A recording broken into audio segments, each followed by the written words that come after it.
lahat at ako po yung magsishare po ng ating daily devotion na nandito na po tayo sa Genesis 26 po. Medyo malayo na po yung ating narating at ang aking pong season ngayon ay wala po sa Genesis chapter 26 verse 1 to 4 po. At sinasabi po sa talatang ito, tulad na nangyari ng panahon ni Abraham, nagkaroon muli ng tagutom sa lupain ng Kanaan. Kaya nakarating si Isaac sa Gerar, sakop ni Abimelech, na hari ng mga Pilisteo. Nagpakita si Yahweh kay Isaac at nagsabi, huwag kang pupunta sa Ehipto, manirahan ka sa lupaing ituturo ko. Sa lupaing ituturo ko sa iyo, dito ka muna, sasamahan kita at pagpapalain, ibibigay ko sa iyo at sa iyong lahi.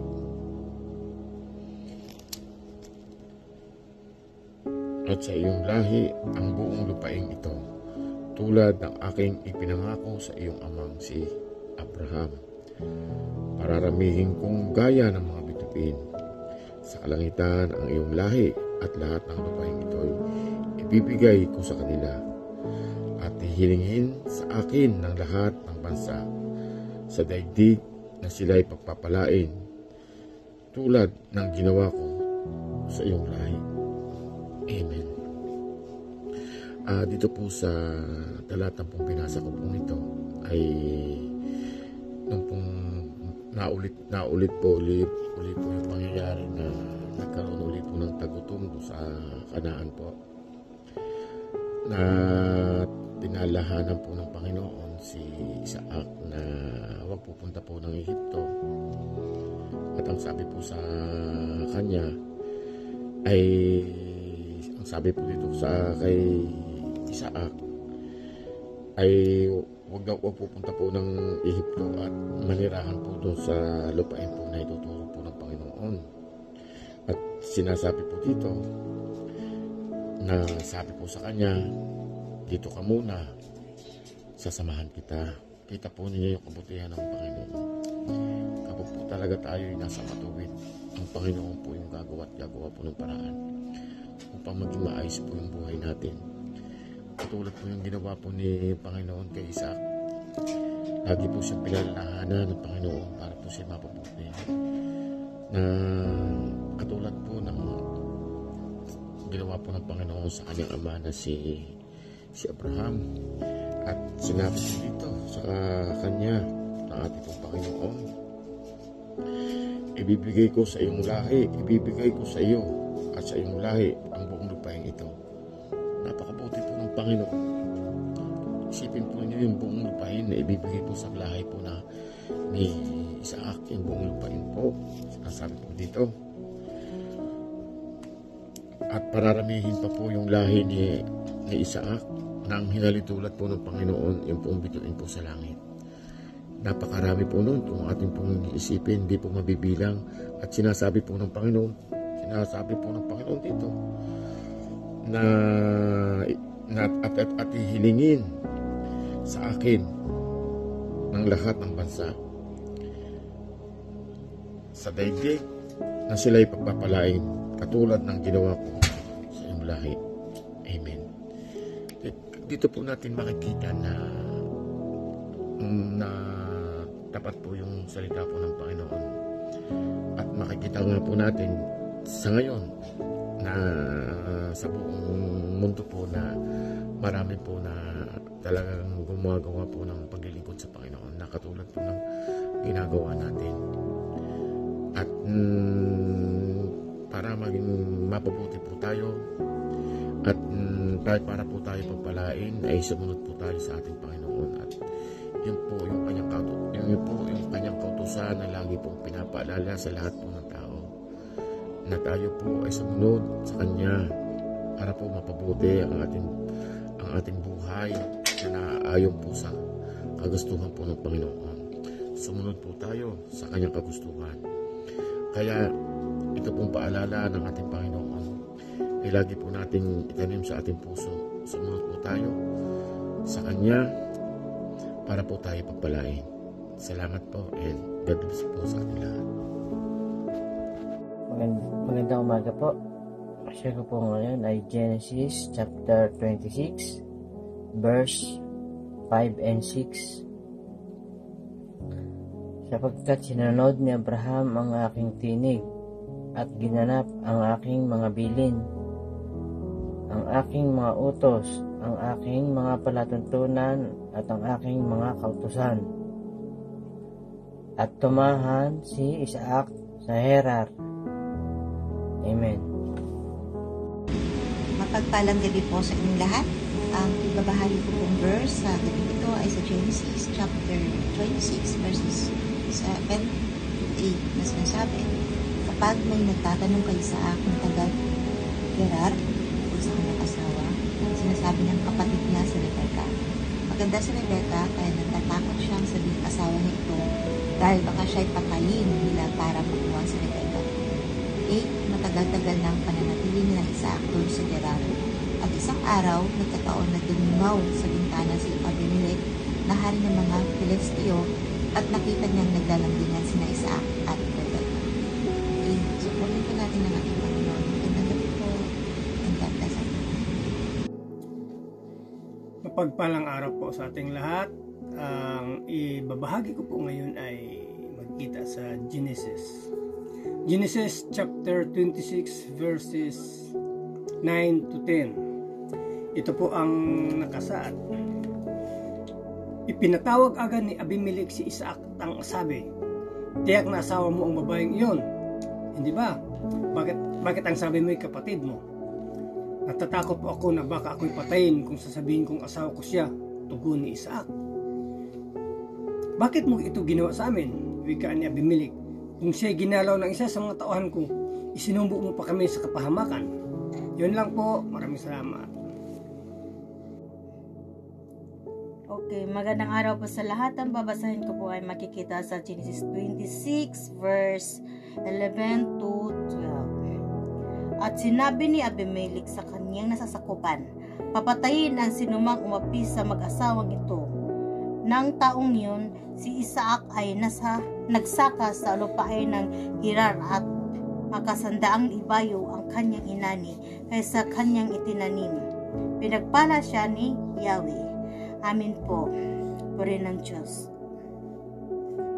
Magandang gabi po sa lahat. Ang babasahin ko po ngayon ay makikita sa Genesis chapter 26 verse 13 to 14.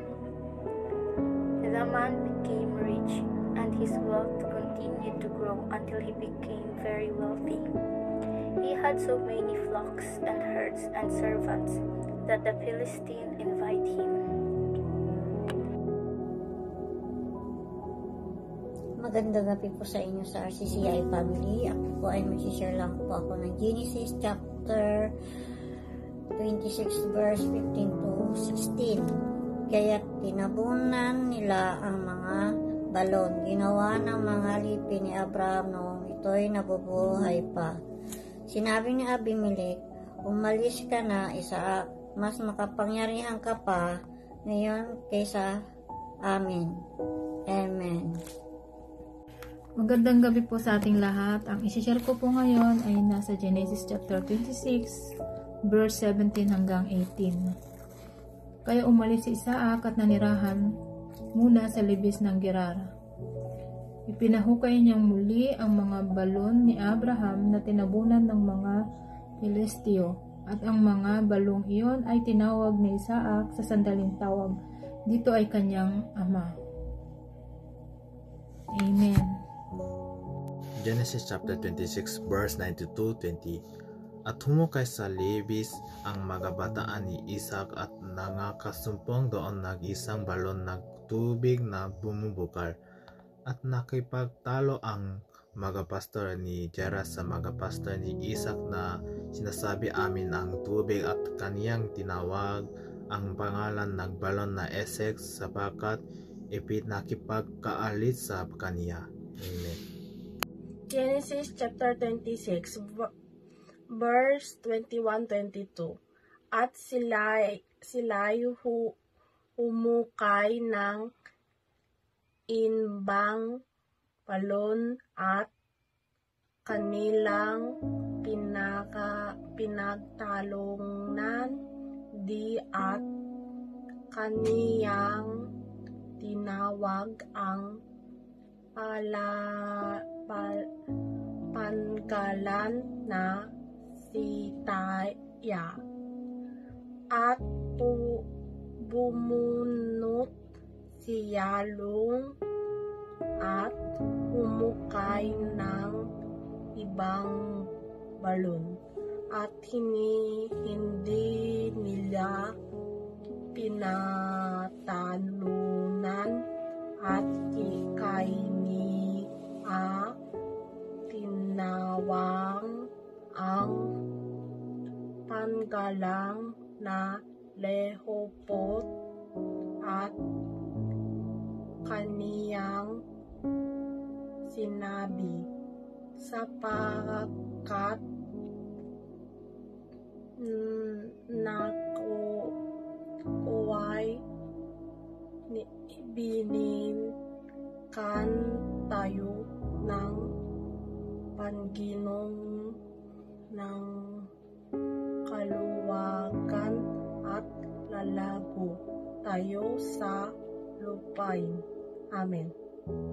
Genesis chapter 26 verse 23 to 24. At mula roon ay umahon siya sa Berseba at napakita sa kaniya ang Panginoon naggabi rin iyon at nagsabi, ako ang Diyos ni Abraham na iyong ama, huwag kang matakot sapagkat ako'y sumasayo at ikaw ang aking pagpapalain at aking pararamihin ang iyong binhi alang-alang kay Abraham na aking lingkod. Amen. Isang mapagpalang araw po sa ating lahat. Para po sa araw na ito, tayo po ay nasa ika-6 na pong linggo ng ating devotion. At gusto ko pong ibahagi sa inyo ang nakaatas po sa akin na Genesis chapter 26 verses 25 and 26. Sabi po rito, so he built an altar there and called upon the name of the Lord and pitched his tent there. And there Isaac's servants dug a well. When Abimelech went to him from Gerar with Abuzat, his advisor, and Phicol, the commander of his army. Amen. Purihin ang Panginoon sa pagkabasa po ng kanyang salita. God bless everyone. Ang gabi po muli, ako muna ang magbabasa para kay Edwin sa aklat na Genesis 26 verse 27 to 28. Tinanong siya ni Isaac, bakit mo ako dinalaw? Hindi ba't galit ka sa akin at ako'y pinalayas mo sa iyong bayan? Ito ang sagot nila. Naniniwala na kami na kasama mo ang Diyos. Nais namin makipagkasundo sa iyo. Ipangako mo sana. Amen po. Mapagpalang gabi po sa ating lahat. Ang aking pong i-share ngayon ay mula sa aklat ng Genesis chapter 26 verse 29 to 30. 29. Hindi mo kami pipinsalain sapagkat hindi ka rin naman namin pininsala. Pinakitaan ka namin ng mabuti at hindi ginambala sa iyong pag-alis. Ikaw ngayon ay pinagpala ni Yahweh. 30. Naghanda si Isaac ng malaking salu-salo at sila'y nagkainan at nag-inuman. Amen po sa pagkakabasa ng banal na salita. Magandang pagpapalang gabi po RCCI family. At nasa Genesis chapter 26 na po tayo. Natin pong babasahin sa Genesis chapter 26 verses 31 to 34. Ang sabi po rito, kinamagahan sila'y nagsumpa ang magiging magkaibigan at saka mapayapang maghiwalay. Yung kasunduan nila ni Abimelech at Isaac. Ang araw ring iyon ibinalita ng mga alipin ni Isaac na sila'y nakahukay na ng tubig. Tinawag niyang balon ng panata ang balong iyon. Kaya hanggang ngayon ay Beersheba ang tawag sa lungsod na itinayo roon. 34, 40 taon na si Iso nang siya'y mag-asawa si Judith na anak ng Heteyong si Beri ang napangasawa niya. Naging asawa rin niya si Basimat, anak naman ni Elon. Isa ring Heteo. Ang dalawang ito ang naging dahilan ng malaking sama ng loob kina Isaac at Rebecca. Purihin ang Diyos sa pagkabasa ng kanyang mga salita. Konting insight dito sa chapter 26 po. Kung mapapansin natin dito sa buhay ni Isaac doon sa Gerar, ay nangyari na po doon sa buhay ng kanyang amang si Abraham. Doon matatagpuan natin sa Genesis chapter 21 na dito po no, sa kung dito po ang itinuturo dito sa atin ng verse dito na mga talata rito na tayo ay magtiwala o magtiwala tayo sa pagsunod sa ating Diyos sa pamamagitan ng kanyang mga salita, no? At yung kagutom na nabanggit dito ay natagpuan na rin natin, nabasa natin sa chapter 12 yung sa buhay ni Abraham. Kaya nangyari muli dito kay Isaac yon. Tinuturo dito na huwag tayong manahan sa ating mga kakayanan. Magtiwala lamang tayo sa Diyos.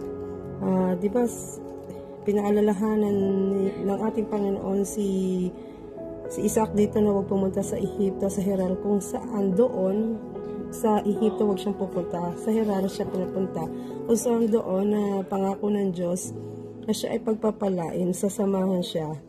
At natupad yun. Di po ba ganun din nangyari doon sa amang niyang si Abraham noon? Alam ng Diyos kung ano makakabuti sa atin, nakabuti sa kanila. Na di kailangan magsinungaling tayo para maipamalas ng Diyos ang kanyang kapangyarihan. Katulad dito sila Isaac ay nangyari katulad ng kanyang ama na natulad siya sa kanyang ama na nagsinungaling sila na sila ay magkapatid dahil nga sa takot na nalimutan maaari ni Isaac ang tiwala sa ating Panginoon, no, na sila ay nakatalaga sa ating Panginoon, kaya hindi sila pababayaan ng ating Diyos. Ganon din po tayo. Kapag ang buhay natin ay nakatalaga sa Panginoon, wala po tayong dapat ipag-alala at wala po tayong dapat ikatakot na kung tayo ay lagi nakakonekta sa ating Panginoon, hindi tayo niya pababayaan. Tsaka bilang Kristiyano, ang ito pong talatang tayo nagpapaalala sa atin kung tunay tayong lingkod, ay dapat prioridad natin ang ating Panginoon sa ating buhay. Sa paggising, saan tayo pupunta, ano man ang ating gagawin, maging prioridad natin ang ating Panginoon. Yung na kayo po ba sa buhay natin ngayon, meron po ba tayong prioridad bukod sa ating Panginoon? Mari sa pamilya, no? Tayo nandito sa abroad dahil prioridad na para sa pamilya na matulungan. May mapapaaral, may inaasahan ka, laging pamilya yung ating prioridad. Pero bilang Kristiyano, dapat ang prioridad natin talagang at walang iba, dapat kundi ang Diyos. Dahil dapat maging sentro natin ang ating Panginoon. Sabi nga dito sa Genesis, sa unang Juan chapter 3 verse 24, ang sabi rito, ang sumusunod sa mga utos ng Diyos ay nanatili sa Diyos at nananatili naman sa Kanya ang Diyos at nalalaman nating nananatili siya sa atin sa pamamagitan ng Espiritong ipinagkaloob niya sa atin. Kaya bilang lingkod, dapat po talaga hindi tayo mananahan sa ating sarili. Kung tayo ay may kahinaan, hindi po dapat na yung magsinungaling dito. Pero bagamat dito nagsinungaling sila, ay pinagpala pa rin sila ng ating Panginoon. Kasi ang buhay po ni Isaac ay tulad ng kanyang ama na nakatalaga po talaga sa ating Panginoon. Kaya po, ang buhay natin, kung tayo po ay nakatalaga sa ating Panginoon, nandun yung proteksyon ng ating Panginoon, na pag-iingat. Ganun ang nangyari dito kay Isaac. Iningatan at pinaproteksyonan sila ng ating Panginoon sa pamumuhay na doon sa Gerar at patuloy silang pinagpala. Kaya maging masunurin lamang tayo sa ating Panginoon at Yun lamang po, maraming salamat. God bless you all.